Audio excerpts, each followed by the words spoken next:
Hello dear followers, welcome to your broadcast Learning English. My name is Abdou Karim Fall. dal leen ak jàmm seen émission njàngum anglais. kon tey ñu ñëw suñu juróom-ñetteelu leçon ba tey di wax ci wàllum kër waaye tey dañuy dugg ci biir kër gi. waaw kon damay daamtuwaat fi nga xam ne fa ñu jaar boo dugg ci biir kër muy buntu kër. The door mooy buntu kër wala buntu door. donc da ngay am ci biir boo duggee da ngay daje ak cour bi muy luy olof di wax ëtt kër gi ëtt bi waaw ëtt bi ci kanam ñu ngi koy wax yard mooy ëttu kër gi la cour. donc boo jógee foofu noonu couloir bi mooy fi ngay njëkk dugg balaa ngay àgg ci néeg yeeg yooyu noonu ñu ngi koy wax corridor mooy couloir. buñ paree ñu am rooms mooy les chambres mooy néeg yi néeg yëpp dañuy wax rooms su fekkee ne benn néeg la nga ni room.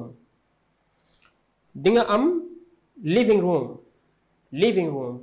mooy salon fi nga xam ne bu gan yi ñëwee fa nga leen di dalal mooy living room.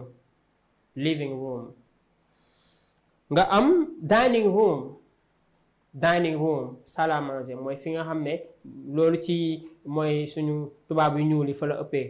tubaab yi ñuul nga xam ne dañuy am salle à manger table boo xam ne bu ñu lekk fa la ñu di toog donc moom la ñuy wax dining room. buñ fa jógee ñu dugg ci néeg bi ñuy fanaan muy bedroom waaw fi ñuy fanaan néeg bi ñuy fanaan mooy chambre à coucher bedroom. donc buñ jógee ci néeg bi di nga fa fekk salle de bain ñu tuddee ko bathroom. donc bathroom mooy salle de bain bi ñuy sangoo salle de bain moom ñu xam nañ ko waaw fa la mooy douche bi nga xam ne moo nekk ci biir néeg moom la ñuy wax salle de bain. donc buñ jógee foofu noonu nga dem ci waañ bi waañ bi nag xam naa ni ñangeen yi ak jengeen yi ñoo gën a yàkkamti loolu waaw kitchen ñu ngi koy wax kitchen mooy waañ.